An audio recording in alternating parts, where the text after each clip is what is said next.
daddle deedle dee deedle dee dee, da-dum daddle dee deedle dee dee, da-dum bum ba-dum bum bum ba-dum, da-dum da-da dee dee do do dum.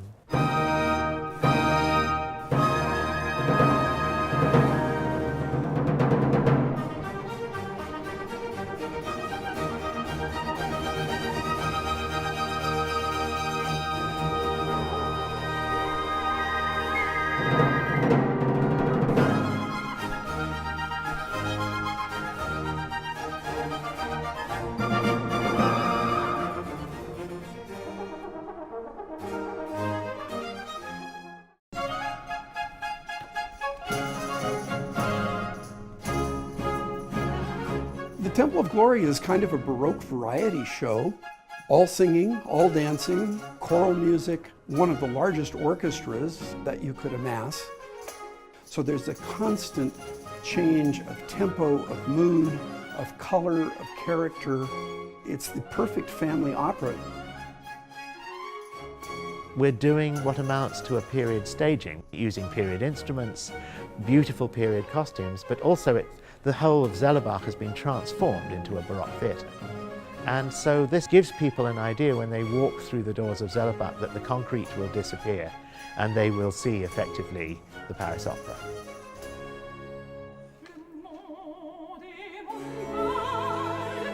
This opera was done in November 1745, and they got the two most famous people in France in the arts, Jean-Philippe Rameau, the composer, and Voltaire, to write the libretto and the music. They got the entire best company of singers and dancers from the Paris Opera, and they did it in the stables in Versailles.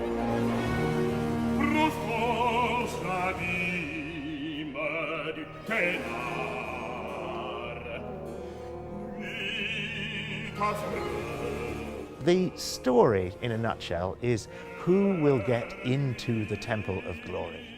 We begin with a prologue, which consists of Envy, who of course would like to get in, but he doesn't, because he's just too mean and green.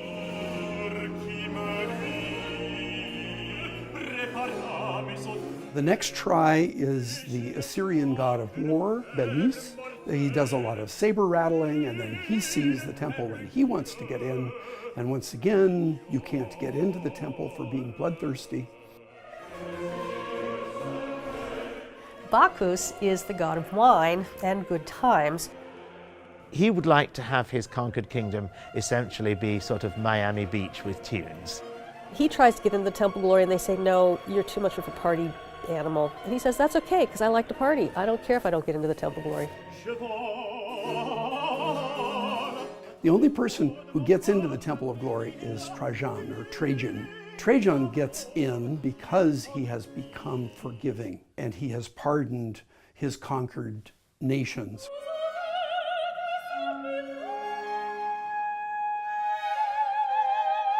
Glory is so overwhelmed with all of this that she turns her own temple into a temple of happiness for the whole world, all ages, all sexes, and all classes. In the end, they just celebrate the people. They have the children of the future appear. It's crazy stuff that you don't ordinarily see in a Baroque opera. And so the lesson is for Louis XV. You've won a battle, but don't be bloodthirsty. Don't just have endless parties to celebrate your victory, and be magnanimous to your enemies.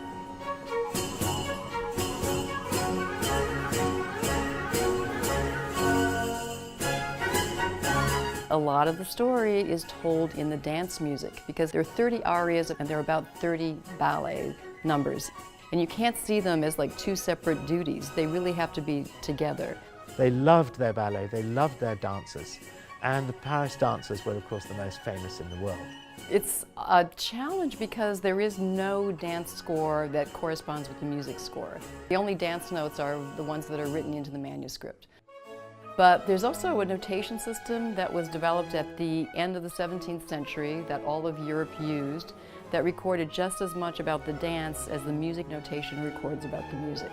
I wanted to have a trio with 2 men and a priestess, so I took this dance for 2 men and they're moving symmetrically this way. You know that they're doing like a pas de bourrée with the leap, a tortillé, going into an emboîté, then a little contretemps. And if you're in ballet, you know these terms, you know, going into a chassé at the end.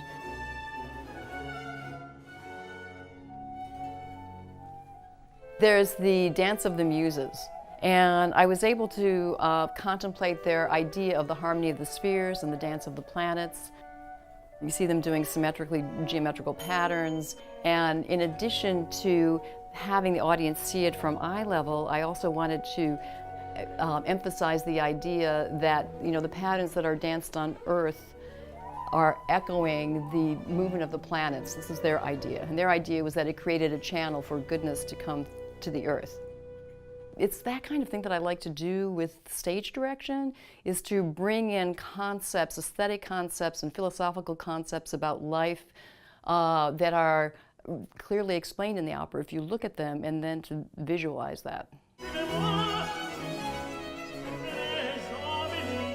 Rameau was a professor of harmony, and so he really knew how to make very rich sounds. They're as elaborate as Bach, and much more elaborate than somebody like Handel. He has a lot of what are called appoggiaturas, what the 18th century English called drags, that nudge and tug against the main line. It's very ornate. It's the ultimate fancy music. They loved orchestral colour. There's piccolos, there are bagpipes called musettes, there are lots of oboes, and because it's the King's orchestra, essentially, he has lots of everything. And what a wonderful manuscript. Isn't this extraordinary? I mean, part of it is just the sheer fantastic skill of the copyist. I can see no bits where the paper is scratched. It's the manuscript of the first version, the one that was actually done in front of the King. It's the one that actually preserves, as close as we can get, what was originally done. Chorus has been a part of French theater music ever since the beginning of the Baroque period with Lully. This is the wordiest libretto for a chorus I have ever seen, because Voltaire was very much in love with his own text. For this repertoire, it's important to have the right feeling of the language and the style. And as some parts are really difficult to sing, it was maybe important to have singers very specialist of this music. Gloire turns into Gloire. R's are being rolled like Italians. It's a whole new experience for all of us. This hall where we're doing the performance here at Zellebach is the largest space I've designed for. It creates challenges, obviously, with as many scene changes as we go through. This is the first time we've done a lot of rear screen digital projection. It gives us a lot more flexibility than we've had in the past. Non, ce qui est intéressant, c'est aussi de s'inspirer des peintres de l'époque, évidemment. Des peintres comme Nattier, on citait tout à l'heure Nattier, qui est un des grands portraitistes de cette époque, qui avait une lumière légèrement bleutée, qui était absolument magnifique. Et voilà, et c'est évidemment ça c'est là qu'il faut trouver les sources d'inspiration. My favorite scene is the transition from the Temple of Glory to the burning city, because we start off with a deep blue background wash, and then as the scene changes, you suddenly get the prospect of the entire temple. And with that, we bring in a digital projection where the city in the background is actually on fire. Mais le plus souvent, les spectacles duraient, les actes duraient la durée d'une bougie. Voilà, c'était calculé comme ça. Pour ça, maintenant, évidemment, c'est intéressant de pouvoir donner une idée de ce qu'était la lumière à cette époque. Et comme, surtout dans ce domaine où la technique a tellement évolué, toutes les situations, on peut maintenant utiliser des moyens extraordinaires dans l'éclairage.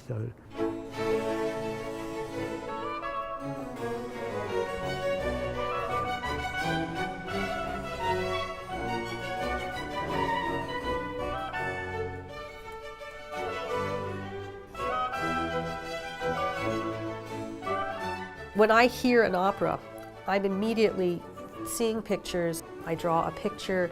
Once I have it as a picture, the next step is to turn it into an actual three-dimensional object. The Baroque period, in this particular opera, 1745, it was very important that I know everything from what I call the skin out.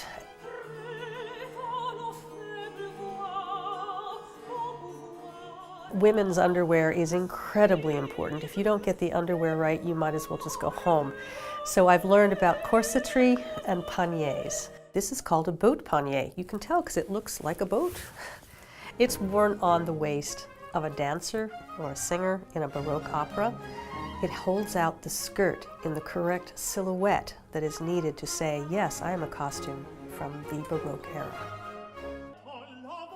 He is dressed very much the way Louis XV would have been dressed back in 1745. It's the correct kind of coat and breastplate, and everything he's wearing is from famous paintings from this particular king.